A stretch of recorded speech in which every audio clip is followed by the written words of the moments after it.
Hi, it's me, Amanda, and today is June 1st, 2026. It's World Narcissistic Abuse Awareness Day. Last biennium, to keep my license as a mental health therapist, I got certified as a narcissistic abuse treatment clinician, and I've become quite passionate about this topic. And I'd like to spread some awareness by providing a tidbit of education and summary on what narcissistic abuse is and what the traits are that are narcissistic, and what happens when someone is narcissistically abused, and what that looks like in the victim or survivor, and how to heal, of course. So, narcissistic abuse is a form of psychological and emotional abuse, and it includes unique manipulation tactics and unique trauma responses to those tactics because of the way they affect the target and the victim. It's not fully encompassed in regular post-traumatic stress disorder, the outcome of this. It includes cycles of good and bad, also known as intermittent reinforcement, which, if you know operant conditioning, you know that it's like playing the lottery, and it's the most rewarding, most effective form of rewarding behavior and getting the desired behavior, and it can be quite addictive in the brain. It is extreme confusion and a lack of self-trust because of all of the gaslighting. And gaslighting is very unique. That's multiple different ways to gaslight, of telling a person what is reality and what is not, and very much just messing with somebody's concept of reality and their self-trust. Things like saying, you're making a big deal out of nothing. Why don't you just get over it? That's not what happened. And then other tactics too, like lying, rewriting history.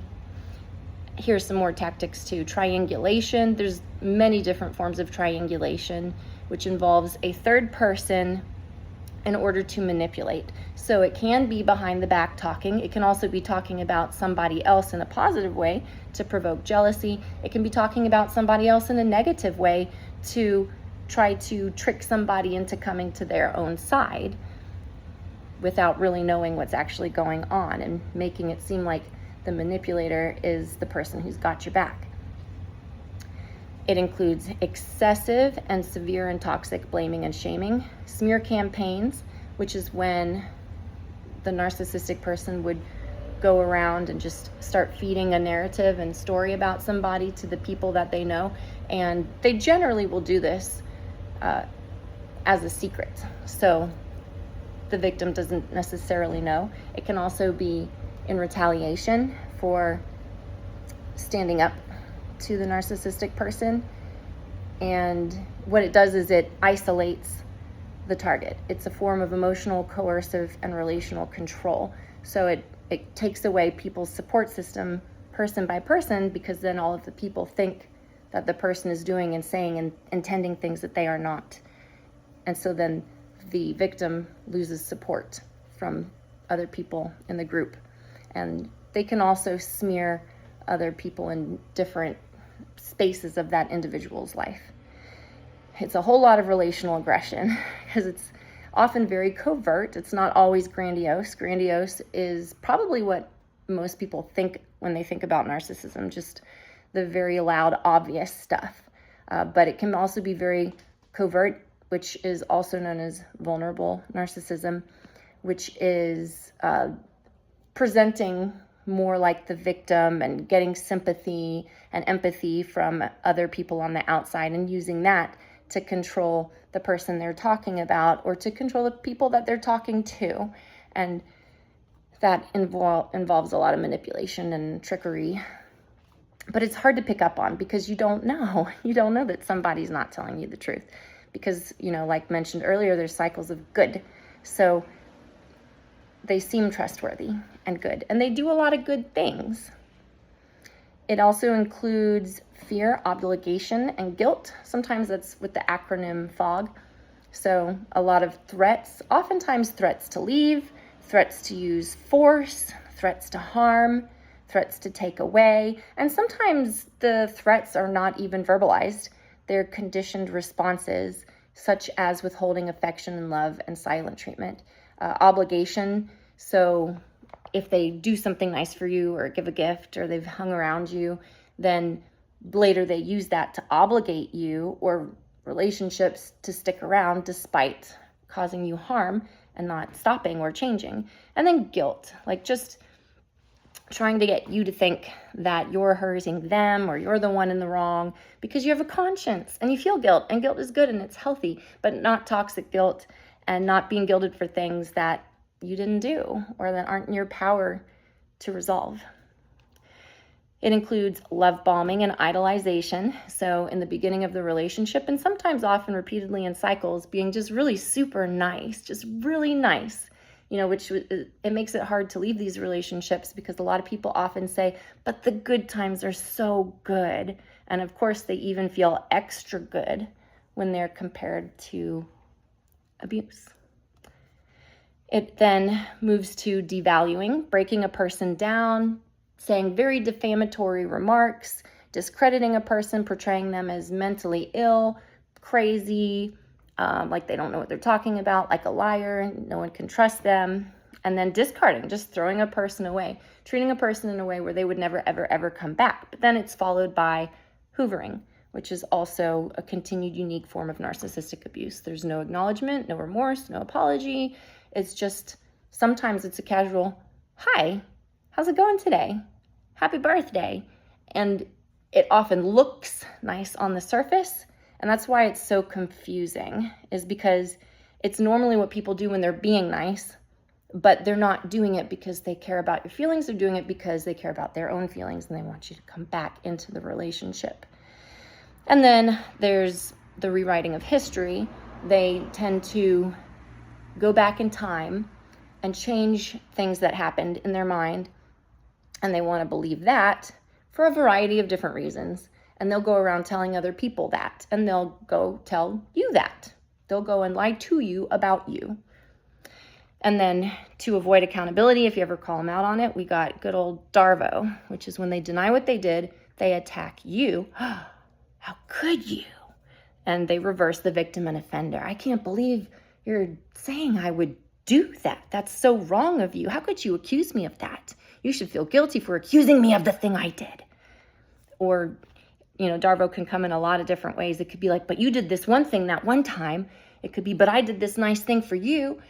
And after all I did for you, you should feel guilty. And I didn't do the thing I did. And that's Darvo. So a person with narcissistic traits, a person can be described as narcissistic if it's an adjective, if they demonstrate narcissistic traits. A person who has narcissistic personality disorder is a person who has 5 or more of 9 that are in the DSM. And it has to be pervasive. So a lot of times people with narcissistic personality disorder don't go and get diagnosed. A lot of the people around them go for treatment and get diagnosed with not NPD, but oftentimes depression, anxiety, OCD, eating disorders, post-traumatic stress disorder, complex post-traumatic stress disorder. And then, anyway, so narcissistic traits, got to have 5 out of the 9 to have NPD over time. Grandiose sense of self-importance and superiority, just absurdly believing that they really are more important than other people and more valuable. And, they don't just, unless they're grandiose, they don't come out and just say that. A lot of times they behave it. They don't say it. They behave it. Preoccupation with fantasies of power, success, beauty, or ideal love. Belief they are special and can only be understood by people who are equally as special and important and powerful as they are. Entitled. They want things that aren't theirs to have, or that they have not earned, or that they've eroded trust and they still cannot comprehend why they can't get what they want. That's entitlement. They can have exploitative behaviors, and it's often relationally exploitative and emotionally exploitative, weaponizing your empathy, weaponizing your ability to feel some guilt, weaponizing time that you spend with them, weaponizing your trust and your confidentiality if you share a vulnerability with them. Smear campaigns, putting you down and belittling you and spreading lies and rewritten versions of history about you. And And, that's at your cost. So then they get attention for being the poor victim, but it's at the cost of you. So that's exploitation. That's exploitative behavior. Limited empathy. The DSM uses the word impaired. So narcissists do have some level of empathy. Psychopaths don't have empathy, but it's limited and impaired empathy. And a lot of times that is cognitive empathy. So they know how to behave, they know how you feel, but they just don't really care unless it benefits them. Or sometimes they just cannot put their feet in your shoes. They just can't understand how they would feel if what they do to you would be happening to them. And it's just limited there. So that also enables them to do a lot of the mean and cruel and abusive things that they do is because they just aren't interested. They're very self-centered and they're focused on how they feel, not how their behavior impacts others. They can be envious, extremely pathologically jealous of other people, and they can get very contemptuous of the people who are succeeding or who they think look nice or have it good. And this is why it's very hard to share your good news with them, because on the inside, and they might say it out loud and they might not, but on the inside, they're frustrated that you're getting good things because they're always comparing themselves. They're always comparing and competing themselves. And that's really where the envy comes from. Or they think others envy them because they just think they're so great. And then the 9th trait is arrogant or haughty behavior or attitudes. Just this expression and behavior that they are just better than other people. And they don't always act that way. They can act very altruistic. They can behave humble. But this becomes apparent to their target. So when they pick somebody to devalue, because they don't devalue everybody, that'd be way too obvious. And then they wouldn't have the other people to get their positive supply from. But they will talk arrogantly and haughtily toward and about the person who is their target and victim. All right, so those are narcissistic traits. And then, how does this actually present though? Because, I went to grad school, I got licensed, I got experience, and, it took me to get this continuing education to really comprehend how their symptoms present. And this is why a lot of the times when you go to therapy or couples counseling, a lot of the times the therapist is not equipped to pick up on what's going on.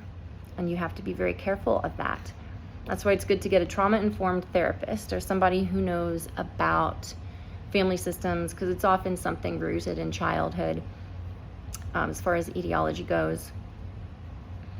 And so here's the presentation. It can be covert or it can be grandiose. It can be obvious or it can be hidden.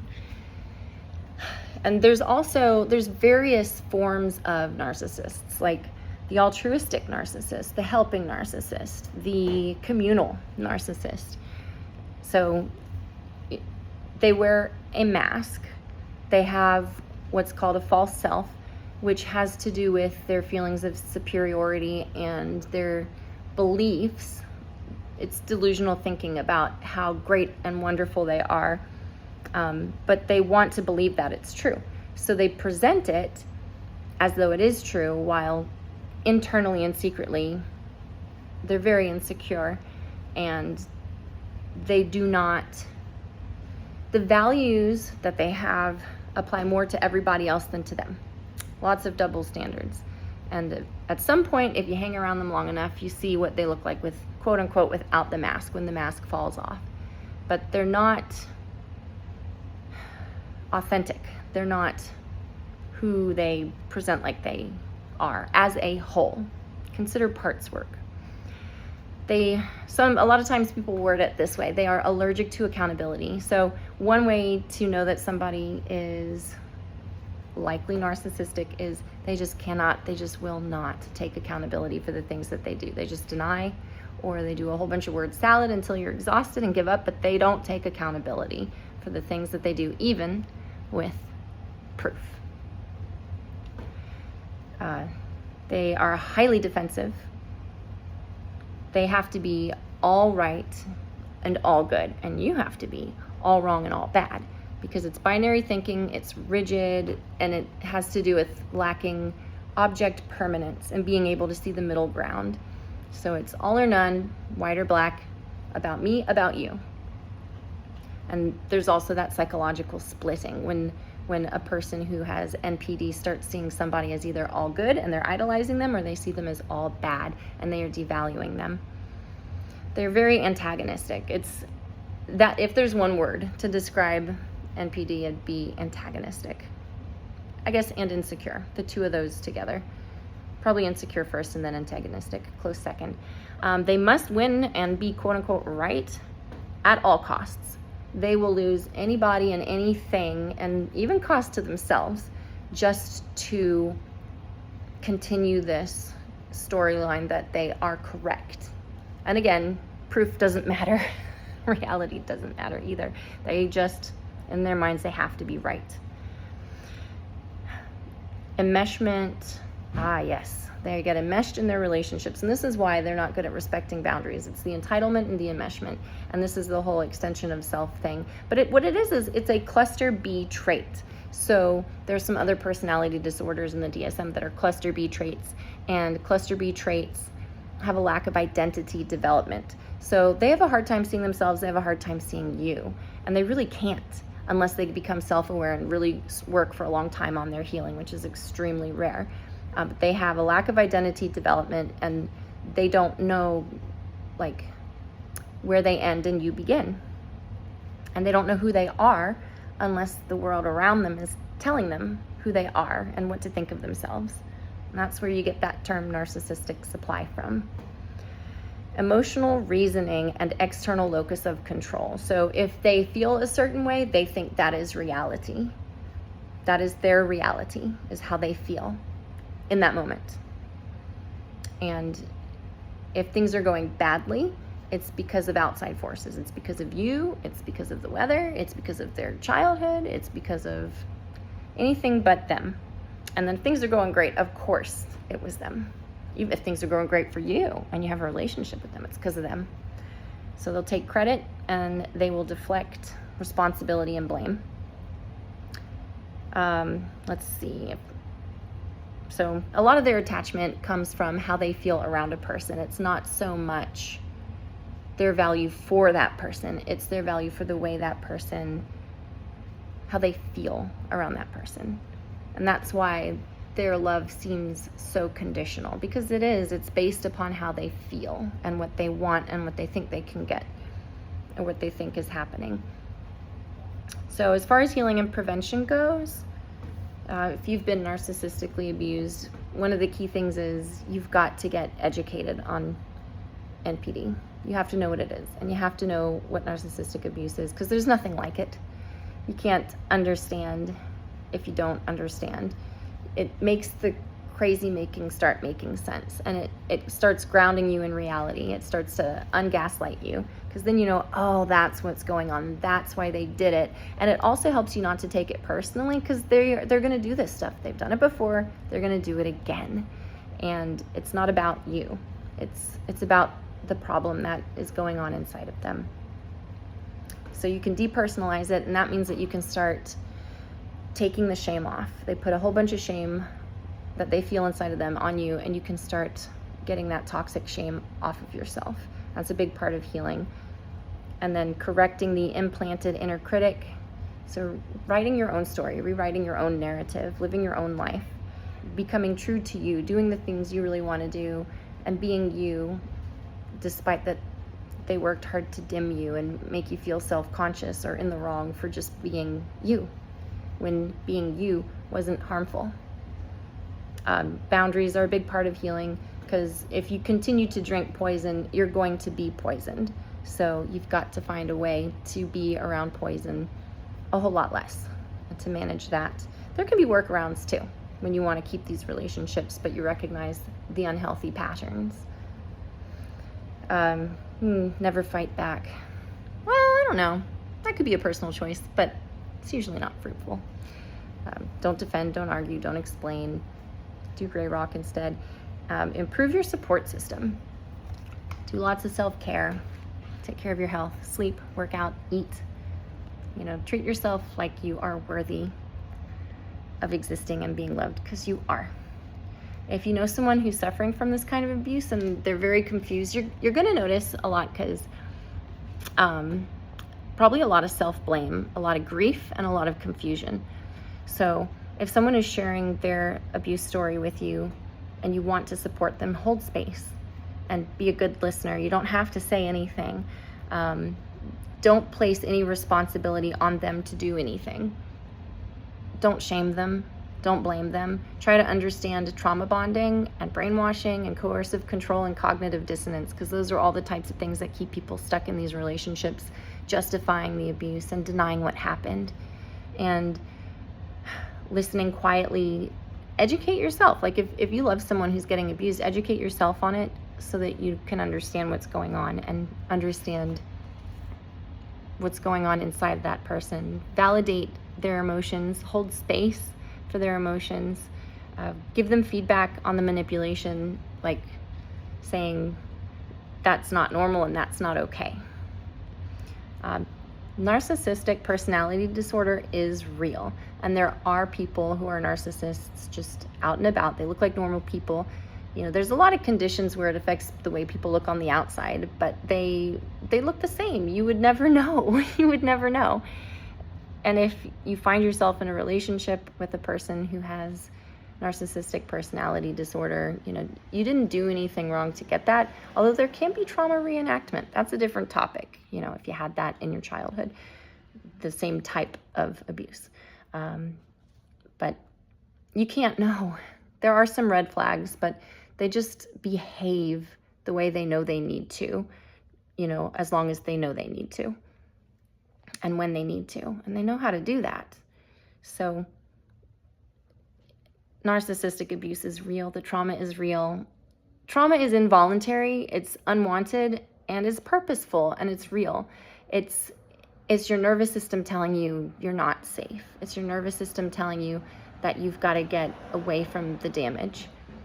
So it's purposeful, and nobody wants trauma. Nobody gets trauma to make their abuser look bad. It's completely involuntary and completely unwanted. So, you know, if you've been harmed by somebody unhealthy like that, you didn't deserve it. You are worthy of love. I believe you. And it's good to experience joy again, and it's possible, and you can.